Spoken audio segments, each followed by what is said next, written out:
के गोल मोल बात करने के, जैसे कोर्ट ने उन्होंने जब माफी मांगी कोर्ट में झूठे बयान देने के लिए और कोर्ट के नाम पे झूठे बयान देने के लिए, आपने देखा ही है जब उन्होंने कोर्ट के नाम पे प्रधानमंत्री नरेंद्र मोदी जी पे झूठे आरोप लगाने की कोशिश की और कोर्ट का सहारा लेने की कोशिश की, कोर्ट के प्रोसीडिंग्स का, तो उनको कोर्ट में माफी मांगनी पड़ी और कोर्ट में उनको पूछा गया कि सीधा क्यों नहीं माफी मांगते हो,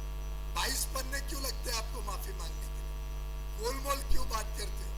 तो मैं समझता हूँ राहुल गांधी जी ने देश के समक्ष माफी मांगनी चाहिए प्रधानमंत्री मोदी जी की, और मेरा तो मानना है कि उन्होंने झूठ का अपना प्रचार बंद करके अब स्वीकार कर लेना चाहिए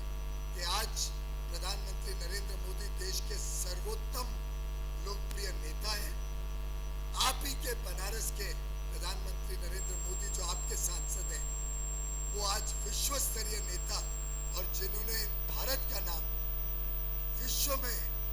गौरवपूर्ण कर दिया और एक प्रकार से विश्व में जितने हम भारतीय रहते हैं या जो भारत में रहते हैं और बाहर जाते हैं, हम सबके लिए गौरव की बात है कि भारत आज उच्च श्रेणी में गिना जाता है जब अंतर्राष्ट्रीय स्तर की कोई बात हो। बनारस में गति मिली है। इसके साथ साथ अगर हम देखें तो सफाई के लिए जो रमणा में बंद पड़ा था ट्रीटमेंट प्लांट, उसको हम लोगों ने एनटीपीसी के माध्यम से उसको ठीक करके जब यहाँ का कूड़ा कचरा वहाँ पे प्रोसेस करना शुरू किया, तब से आपने देखा होगा कैसे बनारस में सफाई के काम को तेज गति मिली। साथ ही साथ जन भागीदारी में हम सबको आप सबका सहयोग मिला और इसके रहते आज लगभग बनारस में देखे तो बहुत बड़ी छलांग हुई है सफाई के काम में, और जो स्वच्छता की रैंकिंग्स है उसमें भी बहुत बड़ी छलांग हम करने में सफल हुए हैं।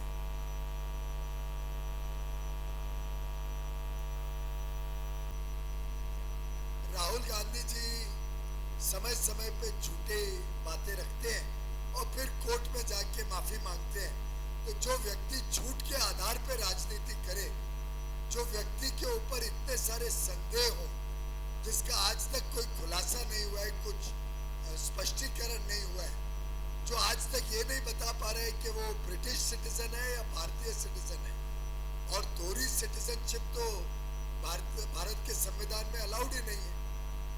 पर अभी तक हमने उनका स्पष्टीकरण नहीं सुना है। अब तो कोर्ट ने भी कहा है कि उनको स्पष्टीकरण करना पड़ेगा। मिनिस्ट्री ऑफ होम अफेयर्स भी शायद संज्ञान ले रही है उस विषय का और कंप्लेन हुई है होम मिनिस्ट्री में उनके दोहरी सिटीजनशिप के ऊपर। तो मुझे लगता है राहुल गांधी जी बौखला गए हैं,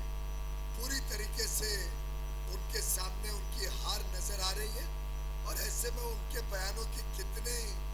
कितना तूल देना वो तो मीडिया के सभी बंधु अपने आप में उसका आकलन दे सकते हैं। well, I think इसमें क्या टिप्पणी दे सकते हैं। पूरा देश और दुनिया जानती है किस प्रकार से भ्रष्टाचार मुक्त, ईमानदार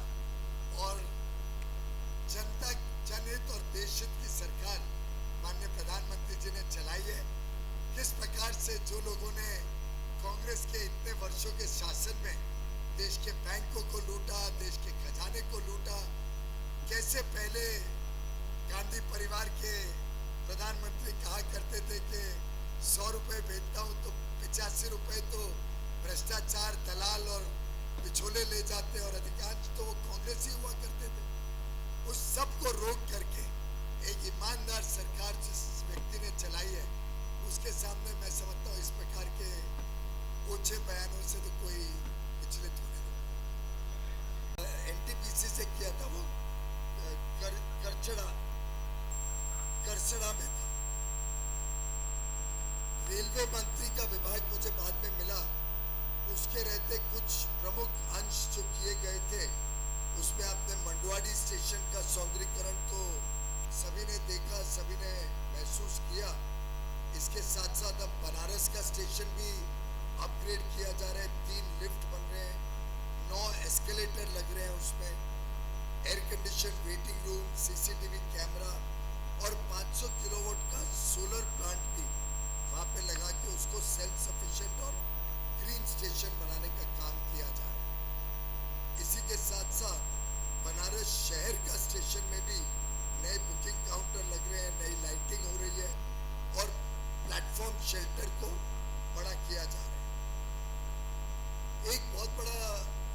जो काम बनारस में हुआ, जिसके लिए मैं समझता हूँ पूरा विश्व ने इसकी सराहना की और पूरा देश आज गौरव महसूस करता है, जो डीजल लोकोमोटिव को DLW में इलेक्ट्रिक लोकोमोटिव कन्वर्ट करने का काम, जिसका माननीय प्रधानमंत्री जी के कार्यक्रमों द्वारा पहली लोकोमोटिव को भी हरी झंडी दिखाई गई। ये भी अपने आप में एक ऐतिहासिक काम DLW ने और हमारे भारत के इंजीनियर्स ने किया, जिससे आगे चल के प्रदूषण भी बहुत बड़े रूप में कम होगा देश भर में। और हम जो पूरे भारतीय रेल को विद्युतीकरण कर रहे हैं, उससे लगभग 15,000 करोड़ के लगभग रुपए हर वर्ष डीजल के बचेंगे, जिससे विदेशी मुद्रा भी बचेगी और प्रदूषण भी बहुत कम हो पाएगा। आप सब जानते हैं कि डबलिंग का काम इस इलाके में बहुत बड़े रूप में हुआ। लोता से भदोई 39 किलोमीटर की डबलिंग दिसंबर 2018 में कमीशन हुई। भदोई से जानगई 31 किलोमीटर की डबलिंग जून 2018 में कंप्लीट हुई और औरनिहार से मंदवाती ये डबलिंग 39 किलोमीटर की जनवरी 2019 में डबलिंग करके ऐसे ये तीनों लाइंस में जो कंजेशन रहता था, इसको हमने एडिशनल कैपेसिटी देने का काम किया। आप में से मुझे ख्याल नहीं है कितने लोगों को अनुभव अभी तक आया है, पर वंदे भारत से आज दिल्ली से बनारस का सफर लगभग 8 घंटे में पूरा किया जाता है और विश्व स्तरीय एक semi high speed train Bharat के इंजीनियर्स ने बनाई, भारत के मजदूरों ने उसको पूरा प्रोड्यूस किया, उसको बनाया है। और वंदे भारत जो पहली ट्रेन सफलतापूर्वक दिल्ली से बनारस चल रही है, अब आगे चल के हमने इसको देश भर में बड़ी संख्या में वंदे भारत को लेके जाने का निर्णय लिया है और उसके आगे चल के मैं समझता हूँ अगले 5 वर्षों में 130 और वंदे भारत बने, ऐसा कार्यक्रम के हिसाब से भारतीय रेल काम कर रही है। इसी पे आप जानते हैं कि उसको बर्खास्त किया गया है सर्विस से, तो ऐसा प्रत्याशी राष्ट्रवाद की बात करे वो तो कोई मतलब नहीं है, लेकिन सभी स्वागत है, कोई भी आके खड़ा हो सकता है, हमें कोई आपत्ति नहीं है, हमें कोई ऑब्जेक्शन नहीं है। धन्यवाद। बहुत बहुत